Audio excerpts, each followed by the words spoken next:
guys, it's me again, Kathy here, Ilocana, Ilongga, Bisaya gal. Welcome back to my channel, and for today's random question vlog, ito po ang tanong ko.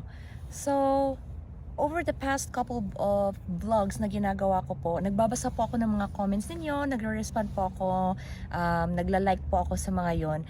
And for some reason, napakarami po nating mga viewers na no-notice yung boses ko, or nagko-compliment sila sa accent ko, sa boses ko. So, it made me curious po kung bakit ganon. So, I actually asked my daughter about that. Sabi niya, wala namang pinagkaiba yung boses mo sa ibang tao na nakakausap ko. So, I think this is the time para po tanungin sa inyo, yung mga viewers po natin na nagko-compliment. Anong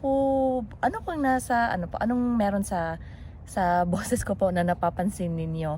But of course, napaflatter po ako, nagpapasalamat po ako, although nagwa-wonder po talaga ako kung anong meron sa boses ko or sa accent ko na nagugustuhan ninyo. But napakaraming salamat po sa continuous ninyo na pagsubaybay sa mga vlogs ko at pagsagot sa mga random question vlogs natin.